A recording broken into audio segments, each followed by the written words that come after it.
Welcome to the Smarter Science of Slim, the scientifically proven program where you eat more and exercise less to burn fat and boost health. Eat smarter, exercise smarter, live better. I am so ready for that. Hey everyone, Jonathan Baylor back with another bonus Smarter Science of Slim podcast. Today's show, actually, I'm going to spoil the secret. It's not even going to just be one show. Like when I was reading about today's guest, I was just like multiple shows. I couldn't even contain myself. So you're going to get part one of N parts. I don't know. We'll see how it goes. It's going to be epic because this woman has just been, I think somehow like we're related. We have some common ancestor because she is so passionate about just helping people to live better and to experience life more fully. In fact, she founded a magazine called Experience Life that has reached millions of people, well over 3 million people, and earned more than 100 editorial and design awards over its 12-year history. So not only is it life bettering, but it's beautiful. She's also the force behind an epic website, revolutionaryact.com, which we're going to learn all about, as well as a corresponding mobile app, which talks about us how we're on the verge of a revolution regarding health. She's done a bunch of other stuff. She's served as the executive editor for Healthy Living at the Huffington Post. She now blogs for the Huffington Post. I mean, she's on a freaking organic farm in Western Washington right now. On top of all of that, well, Pilar Gerasimo, welcome to the show.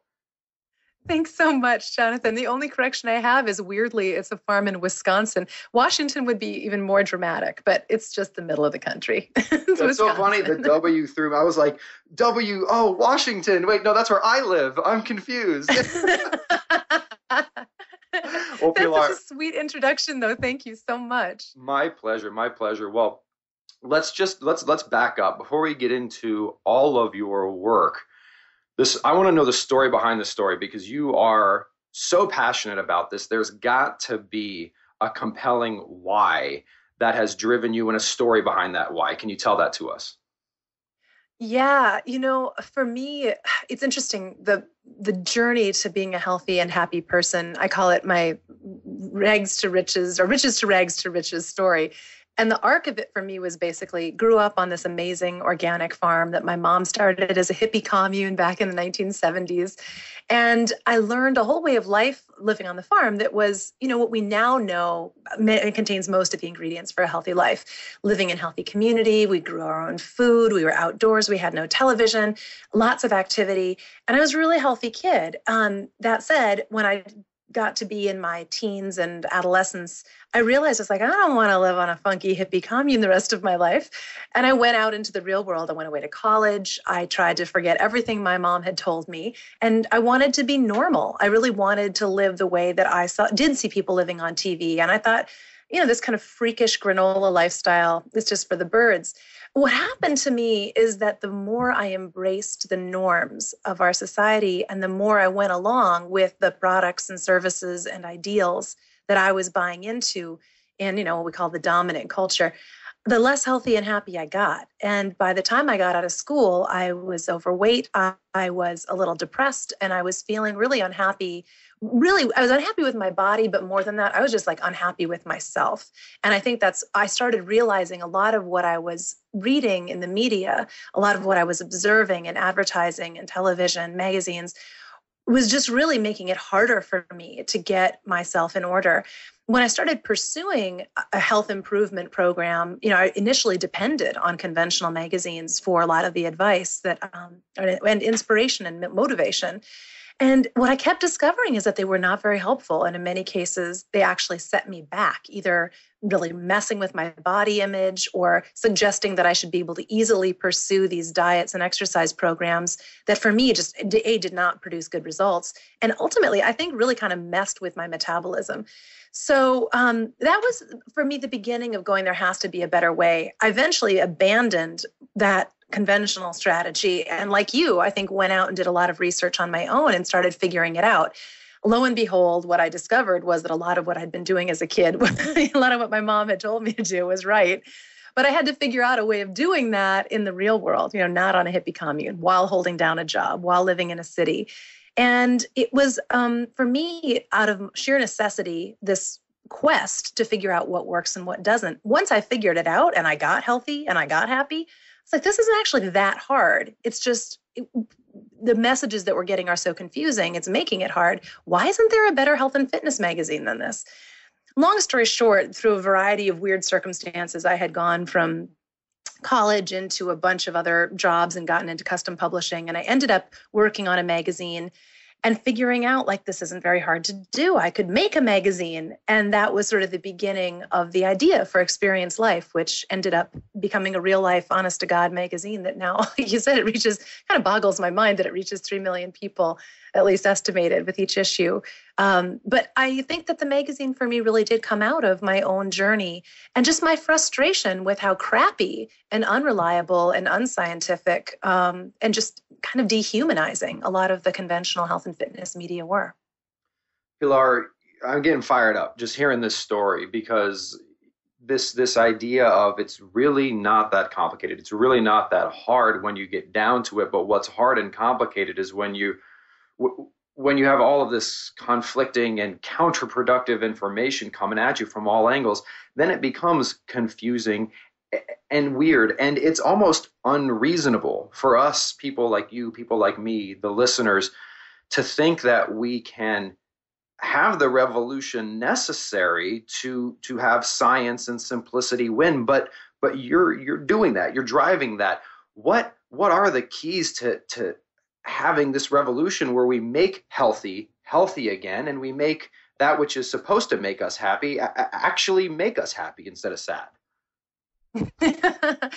Well, I mean, I think that the first key is having a healthy mistrust for the information that we get through conventional channels, whether it's medical information, nutrition information, to some extent even fitness information, although a little bit less so, has come through a very much an industry-controlled media channel. And I'll give you a couple examples of how this has worked and what I've learned as a journalist in the process of producing content. There are enormous pressures on the front end. We know that scientific studies often are driven by industry stakeholders. We know that how the results get reported are very influenced by industry stakeholders. We know that the media, so whether you're a magazine publisher or a TV network, dependent on advertisements, there are certain scientific messages that could have gotten out 10 years earlier, I'm convinced, particularly around saturated fats and trans fats and high fructose corn syrup, that were delayed by, I would say, a good decade, simply because although the science was clear, media was so discouraged from getting the story out. It was going to alienate advertisers. Those advertisers had enormous clout and pull. And this is just a couple of examples. But the other side too, I think from a happiness and, like, for me, as a woman, a body image standpoint, a lot of what conventional media is selling is a fantasy. It's like I wrote an essay called Six Packs and Sex Lives when I was trying to express why I thought Experience Life was a different and wanted to be a different magazine.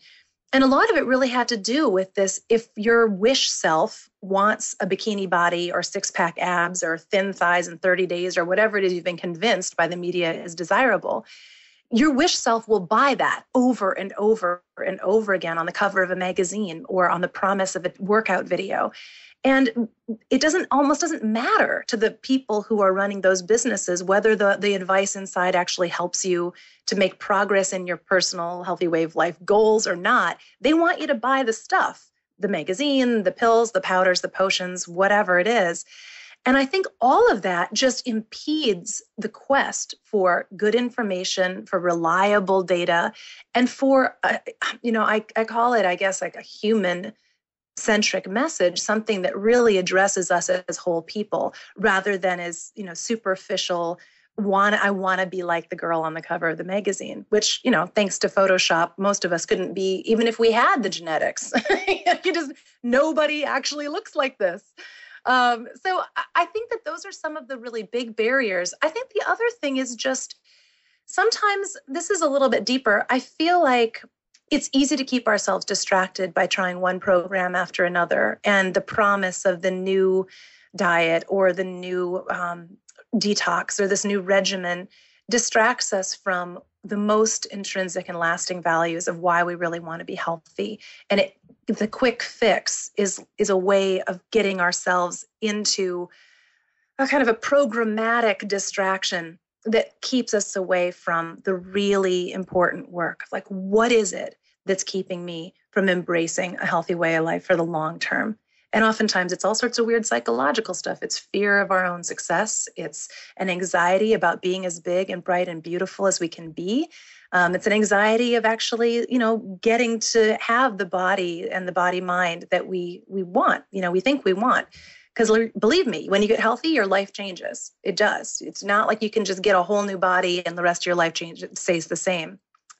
It all is connected. And that can be weirdly anxiety producing. So that's my long answer, but I could go on because the obstacles are endless. And that's why the resources I think that you and I are so passionate about producing are so important at this time. Pilar, I frantically jotting notes down here because just brilliant words. So a couple things I want to draw the listeners' attention to. One is this, you started off by talking about having this healthy skepticism. And listeners, I know you know this already, but just as a reminder, this is not about like conspiracy theories and let's be contrarian just to be contrarian's sake. It's very simple logic where if we do what we always have done, we're going to get what we've always gotten. And if we do what everyone else is doing, we're going to get what everyone else has. And what everyone else has, look around, is not too good, right? Like it's not as if like, oh, everyone else is being so successful. No, like normal isn't working. So incredibly powerful stuff there, Pilar. And then also you mentioned this idea of six-pack abs and skinny jeans. And one thing I want to dig into you, because you're a great example of it, is, well, our goal certainly should not be these ridiculous media-driven six-pack abs, skinny jean type things. That said, I mean, you are a beautiful, fit woman, but you didn't arrive at that state through starvation and through deprivation. Actually, it was quite the opposite, right? Yeah, totally. In fact, the most unhealthy I've ever been and the least fit and the most heavy, by the way, I've ever been was really as a result of getting into a strange dietary program that I learned from an anorexic who was a friend of my dad's. Did not know she was an anorexic at the time. She was very thin. And she taught me these so-called diet tricks that were largely about eating an incredibly low-fat, really bad nutrition, but counting calories. And then she would like walk the calories off. Every calorie she ate, she would somehow burn off. And I don't know, I was young, I was impressionable. I was probably 13 years old at the time. And it just messed with my mind and it messed with my whole like sense of myself. But that was the beginning for me of dieting, and dieting was for me the beginning of a downfall. I mean, I messed up my metabolism. I started getting crazy cravings. All of the things that we both know do not work, I embraced and I suffered. I guess maybe the ray of hope to pull from the story, because it's obviously very depressing. I mean, no one wants to starve and feel inadequate their entire lives. But the irony is that when you are able to extricate yourself from this noise and from this mythology, and you're able to celebrate food and eat more, but smarter, and to stress less and just let health ensue. Anyone who sees you, I mean, you look healthy and fit and beautiful. It's not like we're saying, oh, well, you're just going to abandon all hope of being happy with your appearance. Just the opposite is true. But when that ensues from health, you actually achieve it, and you achieve it long term. Am I on the right track?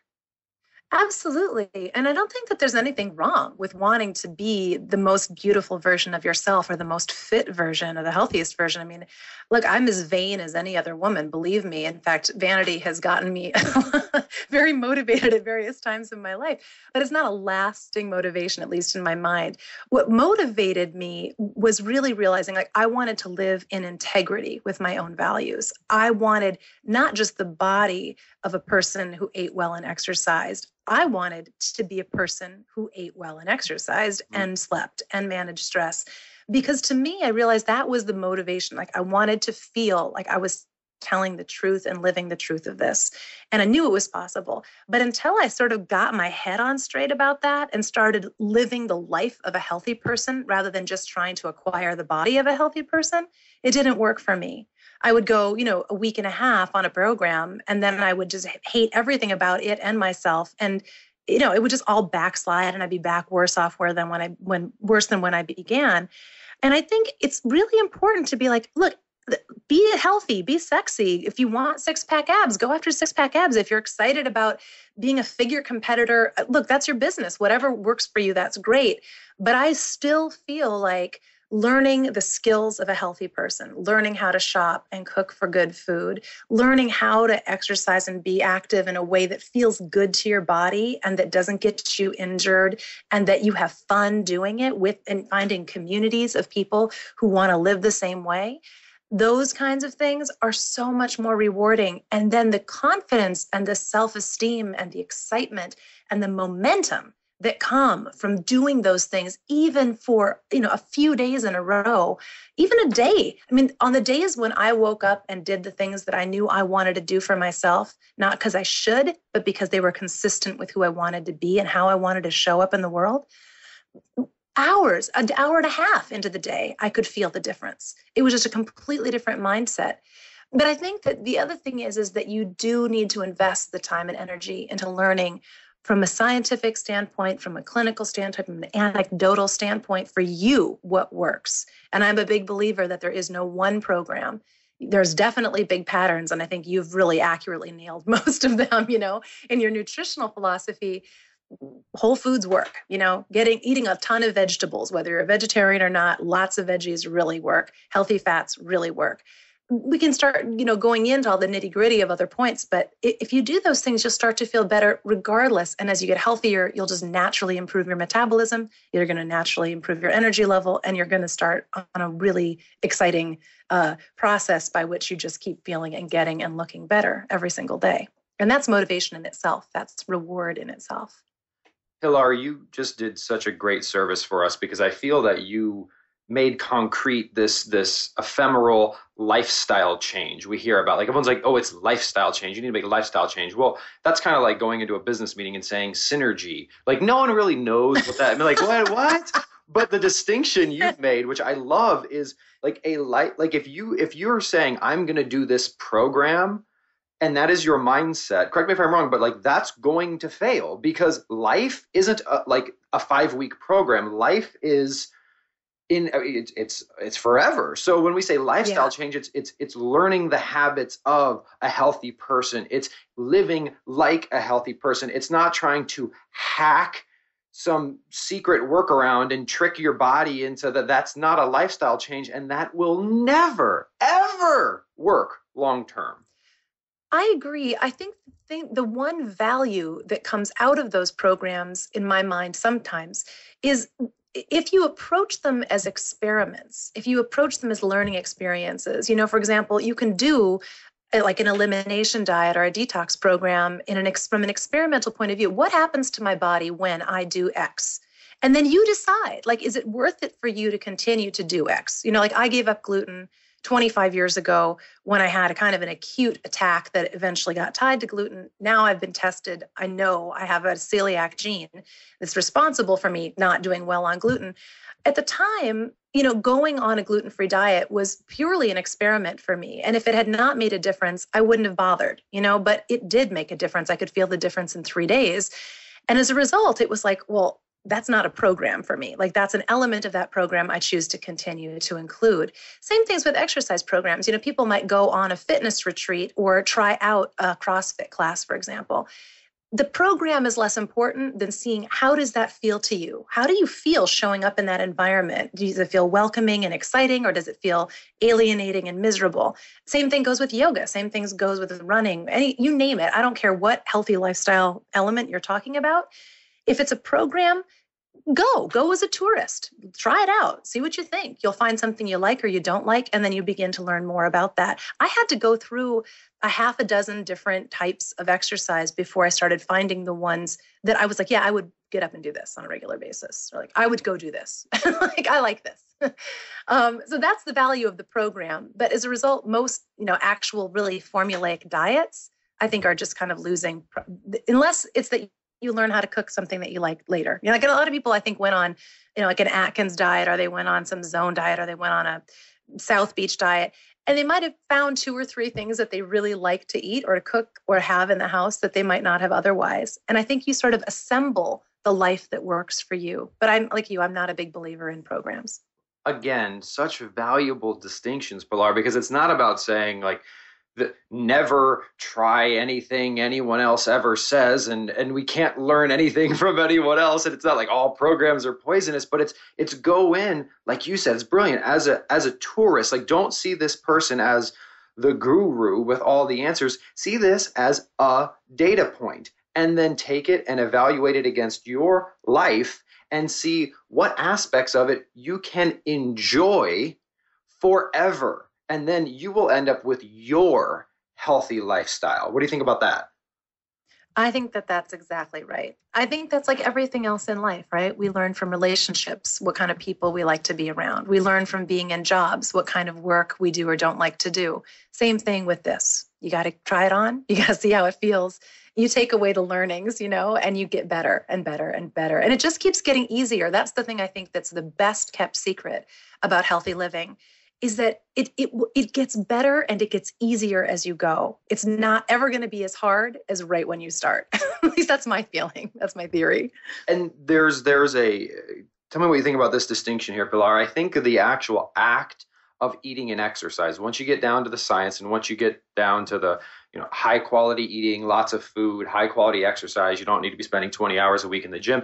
The actual execution of this is easier. But the thing that is more challenging is the mental engagement, because you have to be at the center of this. You have to be the health CEO.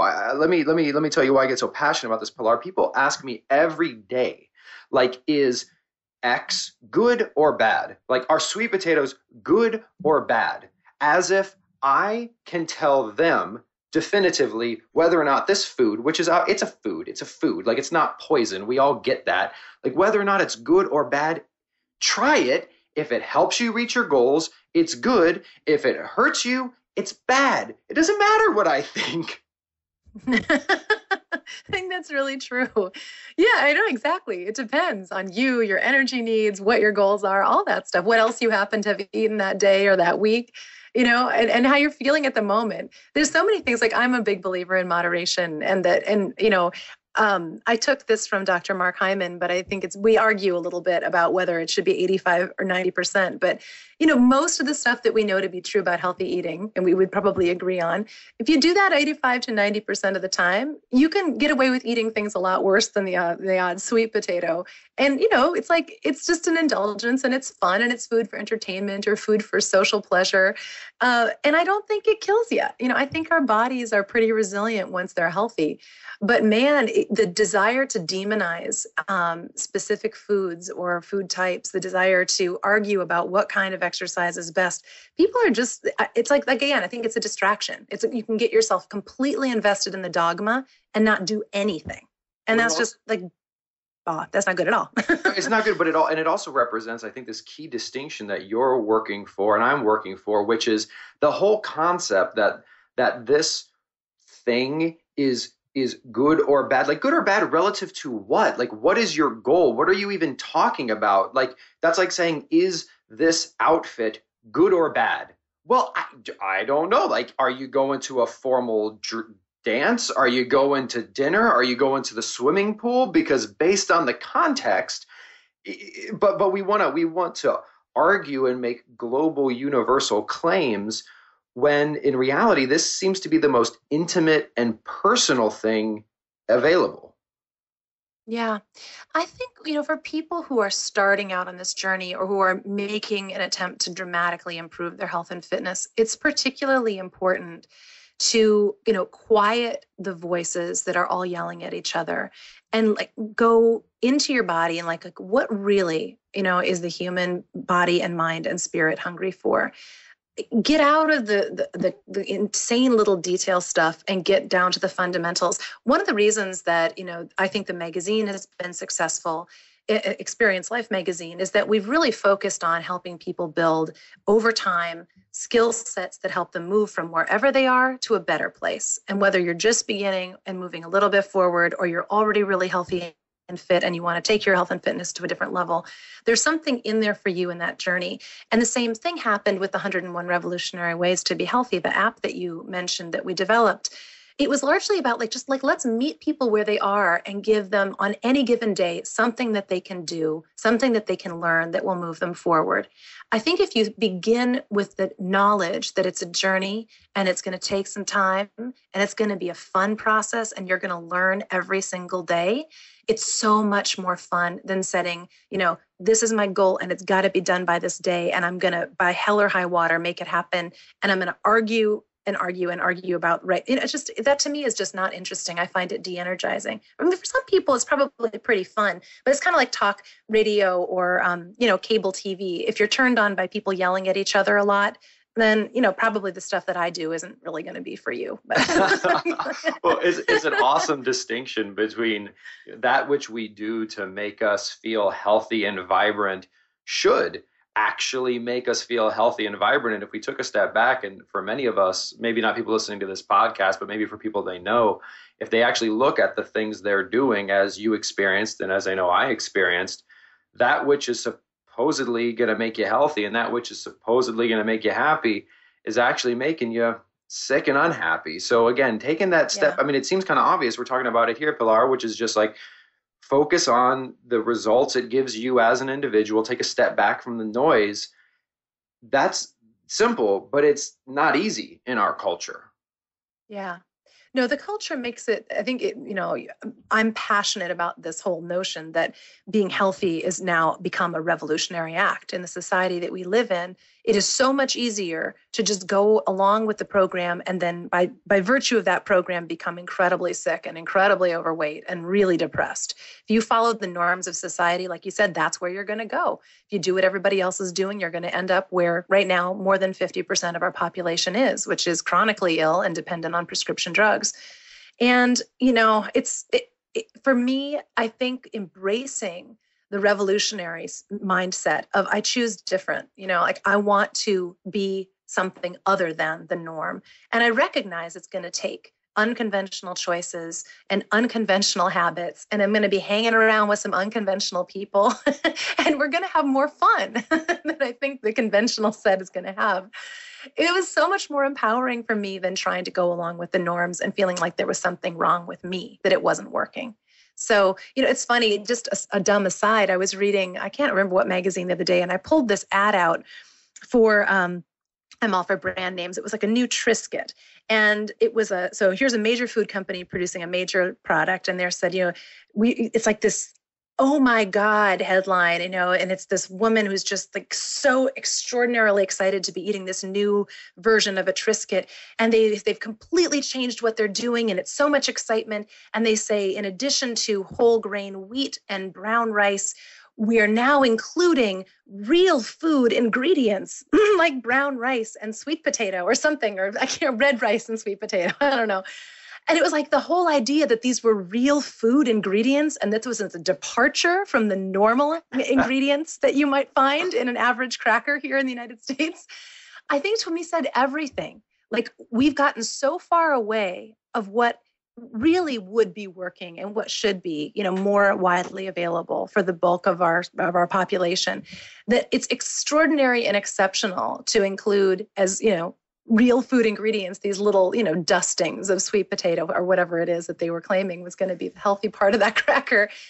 But man, if you go into the grocery store, that's what you're going to find on the shelves. And that's what you're going to find probably in the health food aisle, which is really scary to me. So yeah, I mean, there's nothing we could do a whole show about the conventional versus non-conventional paths. And I'd love to hear more about your story too, because I think almost everyone I talk to who has found a sustainable, healthy way of life has gone so far outside the norms and had to do so much of their own investigative work. So I want to salute you for doing the work and also making it available to other people, because I think that is that's the sacred work of our time right now. Well, Pilar, I so appreciate that, and I'm so excited for our follow-up show, because we've just scratched the surface of what my favorite part of your work, and that's this idea of taking on that revolutionary mindset and digging into your manifesto for thriving in a mixed up world is just brilliant. So listeners, we're going to leave you dangling here a little bit at the end. You're gonna have to get a preview, actually not a preview, get the whole thing, but you don't get to hear us talk about it for a while, but you can check out what we'll be talking about next at revolutionaryact.com, as well as checking out Pilar's wonderful manifesto, which is Manifesto for Thriving in a Mixed Up World. And we'll, of course, dig more into that on the next show. Pilar, this has been absolutely brilliant. What's next for you? Well, it's the most interesting time of my life, at least in the past 25 years. It's the first time I've taken a break. I stepped down from the editor-in-chief role at Experience Life magazine and into a chair as the chairperson for their board of directors. So I'm really doing higher level strategy and vision work now, and still working with that team, but in a really different role that's giving me time to write a book on the art of being healthy in an unhealthy world, and dabbling in television for the first time. We made a pilot program for Experience Life TV that we're now looking to evolving into sort of a new type of show that I think will be really helpful for folks that like the kind of stuff we're talking about today. So those are my big things. And then we're going to continue to update the app, the 101 Revolutionary Ways to Be Healthy app that people can find at the iTunes store now. But it's just going to get cooler and better. And we're hoping to build some community around that as well, because I think, that's really where the best support comes from, is people in your world. And so I'm just having a great time, but it's going to be a busy couple years, I think, ahead of me. You're certainly redefining normal and making healthy again is no small task. So thank you so much for all the effort and time you're dedicating to that revolutionary cause. Thank you so much for having me, Jonathan. Listeners, again, our guest today is the delightful Pilar Gerasimo, and you can learn more about her all over the place. So first, go to revolutionaryact.com. Check out her wonderful manifesto for thriving in a mixed up world, which we'll talk about in detail in a future podcast, as well as check out the corresponding mobile app, 101 Revolutionary Ways to Be Healthy. You can also check out the magazine that she helped found, which is experiencelife.com. And of course, if you want to connect with her personally, check her out on Twitter at P. Gerasimo. Now there's no .com. The way I inflected that made it seem like there was something else. Let's try that again on Twitter at P. Gerasimo. There we go. That's how you say Twitter handles. And I'll spell that out for you. That's P as in Paul, Gerasimo. And while you're doing that, remember, this week and every week after, eat smarter, exercise smarter, and live better. Chat with you soon. Wait, don't stop listening yet. You can get fabulous free SANE recipes over at carriebrown.com. And don't forget your 100% free eating and exercise quick start program, as well as free, fun, daily tips delivered right into your inbox at baylorgroup.com. That's BAILOR group.com.